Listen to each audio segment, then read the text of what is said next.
Hello, team. It's time for the Daily Detangler. Affecting change. I want to share what I've been learning as I've been dissecting stone soup some more. And I want to share affect, effect, and overcoming barriers to change. What's an affect? Affect means to influence or to produce a change in something. And what's standing out to me this week in particular, the last 24 hours is we can definitely affect change. And we're seeing that with IQVIA. And that's awesome. The effect of our work and the impact of it, the effect we have is a noun. So affect is a verb, effect is a noun. So we like to take action, we like to affect change, and they will feel the effect of that. And that's why experience is so important. And one of the experiences that I've really wanted to slow down, right? This idea of zooming in and zooming out is stone soup. And here's our quaint village. I've decided that this is probably somewhere in France. I don't know. What do you think? Where is this? But this was a great story about the effect of change, and then also the desire and the approach to affecting change, because this is reality, right? The reality of being hungry, the reality of being dirty and dusty and trying to figure this out. These kids go into this village, as you know, and they knock on the door. And that's where I want to like pause the story on this door knocking that happens, right? So these kids go up to the door and they are knocking. So they are trying to affect a change. But what's the effect of that? And this is what I did was I remembered the conundrum on emotion that Catalyst put out. And he talked about, the American Revolution and how VUCA affected the American Revolution, and then how our revolution affected the French Revolution, for example. And then he spent some time talking about, well, what's the effect of that? And certainly, 200 plus years later, we can see the benefits of that moment in time. But if you zoom into what was happening then, the effect of that, look at what Thomas Jefferson said, the tree of liberty, right? Because our revolution, the tree of liberty must be refreshed from time to time with the blood of patriots and tyrants. The tree of liberty. And, it's really interesting to think through what's happening in our current time with the idea of justice and social responsibility, et cetera, and how they've picked up, this mantra a little bit around, what is the effect of the change? We can talk about it. We can talk about changing things. We can talk about affecting change, but the effect of that change is we're not seeing it. And, that's what the challenge is not just talking about it, but making it happen, making change happens. How do we break free from the status quo? How do we take action? Right. And I think that's one of the things that in the busy that I have and you probably have, just taking stock of where I'm at and figuring out what to do and where am I going to put my sweat equity and what's the payout of that? And how do I keep my emotions in check during this time? And I've struggled with that.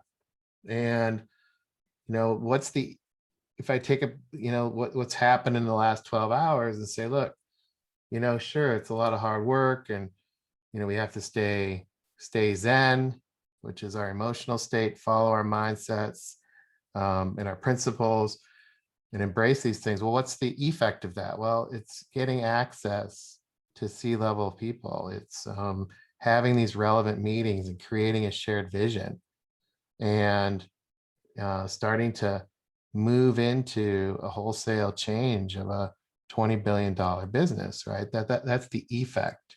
So putting in that work, knocking on those doors drives change. You can affect and we can affect change together. But let's look at what happened.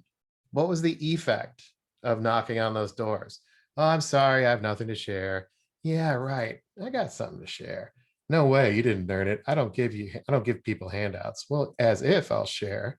You don't belong here. You're a drifter. Oh my, you're filthy. Please go away.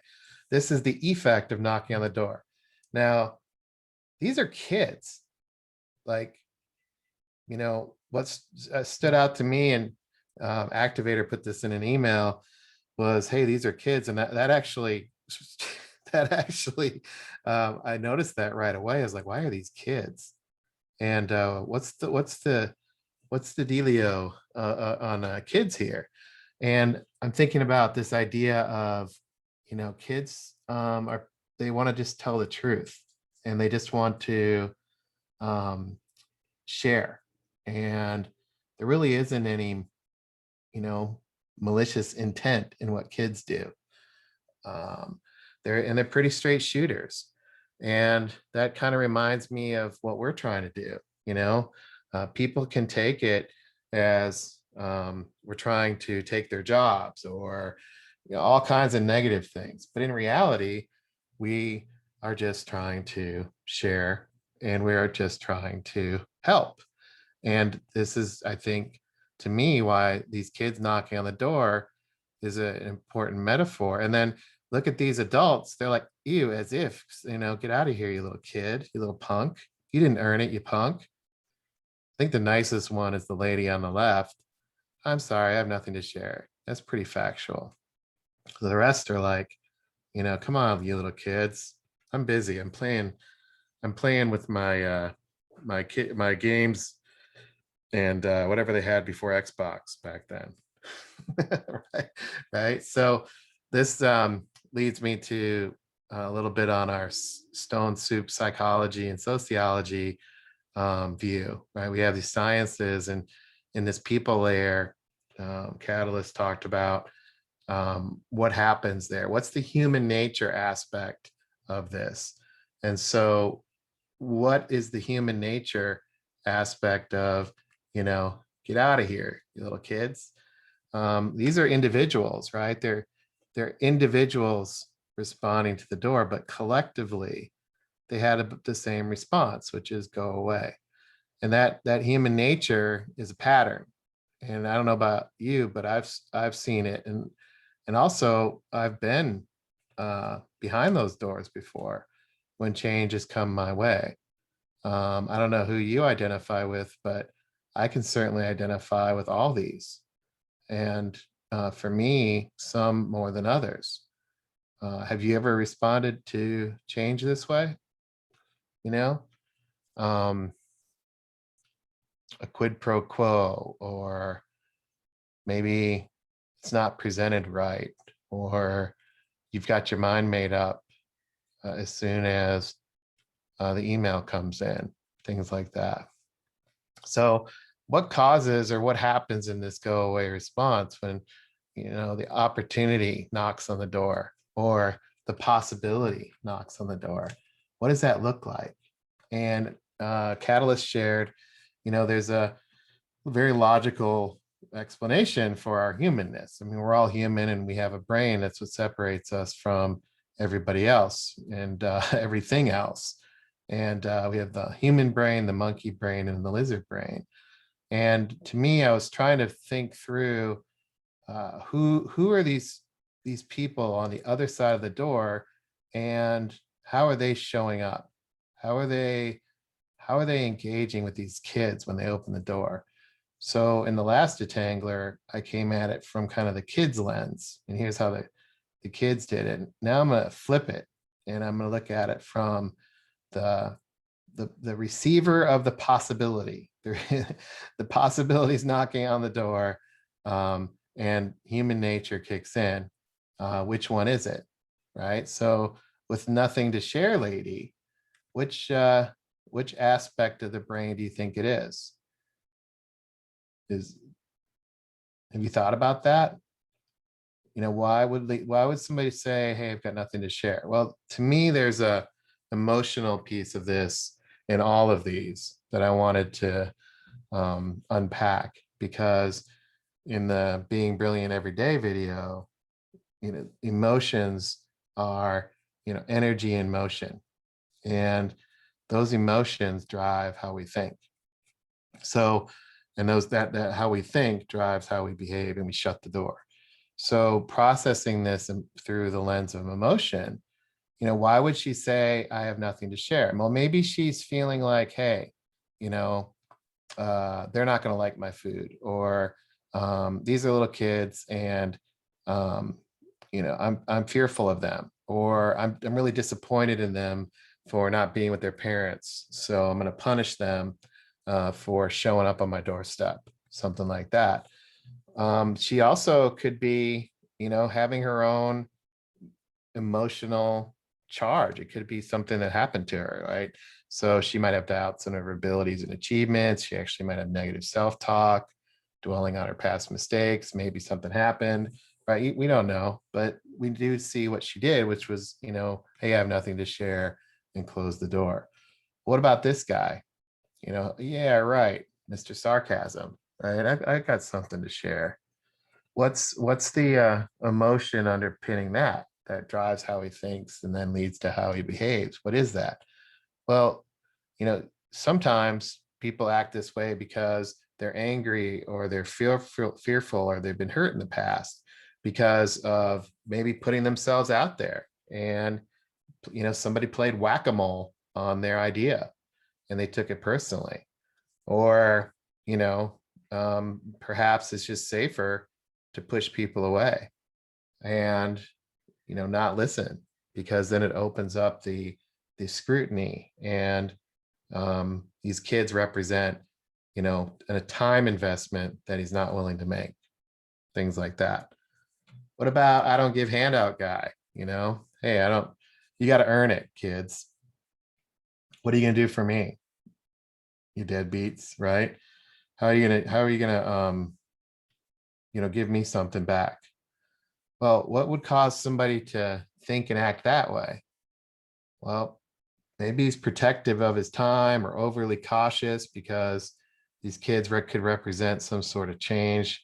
You might actually get attached to them or something, and have to, you know, um, spend a bunch of time with them, or invest in them in a way that he's not ready to, or he um, firmly believes that there's a quid pro quo, and these kids aren't going to be able to meet his standards, right? So he wants to control the situation, and also, doesn't want to necessarily engage because he wants to keep his walls open, keep his walls up, and he also wants to keep his options open, because if he gets wrapped up with these kids, there's a lot of things that could happen. Or what about the hey, you don't belong here, lady? What would cause her to say that? Let's judge. Maybe she's judgmental and proud.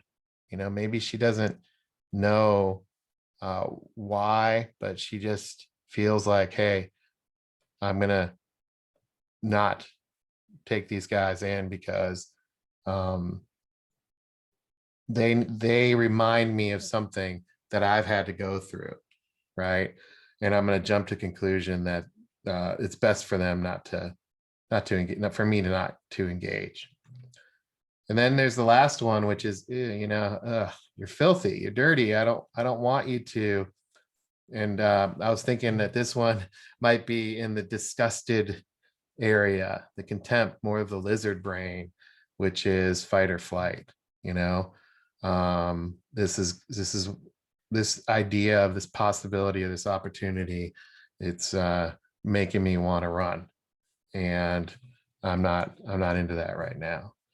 So what does it look like, and why is this worth spending some time on? From a human nature perspective, these are knowable knots, if you will. These are patterns. Now, obviously, I gave some examples, just high level, but we don't know what's going on in people's brains, but we do know what it looks like if they're disengaged and they shut the door.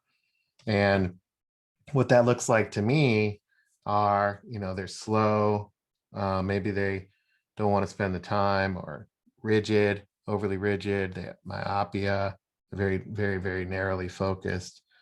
Maybe they just don't care, or they're self-focused. They're not focused on the broader view, or it's inconvenient, so they want to isolate. I don't know about you, but these are things that as I engage and work through change, these are things that I definitely see. Sometimes they do show up, I'll be honest with you, in my own work, in my own interactions, especially being overly rigid or being too narrowly focused. So, that's a wake up call for me to say, hey, the world is changing around me. These kids are knocking on the door. The opportunity is there. The world is changing and evolving, but I'm not. So, how do I suspend that? And how do I flip that? How do I get out of my own head and flip that and see something like an inconvenience becoming an opportunity, or something new becoming a possibility, or something that's maybe different to digest or look at, but it's worth the time investment. How do I flip that? And one of the things that I think is a really good example of flipping that is the backward bike example, right? So here's this situation, which is you turn the bars to the left and the bike goes right, and vice versa. But what was his process, right? So I went and watched the video a whole bunch of times a while back, and I've been revisiting the video and um, taking some time around that. And I think this guy Dustin, what he does is he starts with where he's at. Like, he's like, oh yeah, I'm gonna suck at this. Like, it's just a fact. He just starts with where he's at. Then he gets super curious, and he actually gets downright giddy about it. First time I watched that, I'm like, this he's a nut job. What's he getting so giddy about? He's gonna bust his head wide open, right? But he's so curious. It's hilarious. It's just how curious he is. And by starting with where he is and understanding what his experience is, and knowing that he's going to have to put the work in, he gets curious, and then he knows the difference between acknowledging that he doesn't have the skills and accepting that that's the new normal, right? He knows he doesn't know how to ride the bike, but he doesn't accept that, though, as, well, I'll never be able to ride the bike. He acknowledges that he's going to put the work in. He asks a lot of questions, and he wonders a lot. I wonder about this, I wonder about that. He also leaned into his team, through to get the motivation. He leaned into with his kid and supported his kid as his kid was trying to do it as well. And not having to do that alone provided a lot of energy, and it helped him get unstuck and keep going in the process. He was also really flexible. He didn't know where he was going to end up. He went all over the world, didn't know that, and he tried this in all kinds of different places. And then the thing that he ends the video on is, hey, and this scene here is, be careful how you approach change, because you all have bias, and you have to suspend bias. And, that's important. Catalyst put out these 10 top 10 biases: confirmation bias, herd mentality. You might want to pause the video and just look these over and say, okay, which one of these do I want to work on today? Did you know that we have over 150 different biases? 150. It's not just skin color or how we process information that we're biased on, or gender. That's obviously heavy in the news, but there's 143 other biases that we could have. And that's really important to understand, that human nature means we're all biased. I'm biased, you're biased. We're all biased. Say it with me. I'm biased. And be aware of it. And that to me is, principle two, leading with you. And understanding that not only do we have biases, but those biases can actually be used to help us be more curious, to help us engage in the world around us, and help us take action, like Catalyst talked about in his emotion video. So change happens one meditation at a time. I've been using Headspace a lot. To me, this is where this type of thing happens. It's at the kind of in the mind, right? This is the soil of creativity is in the mind. That's what makes us human. Human nature is a critical component to what we do. And Michel de Montaigne, uh, the greatest thing in the world is to know how to belong to oneself. Spending time alone and thinking through and being present and being aware. So know yourself. Change happens one meditation at a time. Thanks so much for your time. That's been today's edition of the Daily Detangler. I'll see you tomorrow.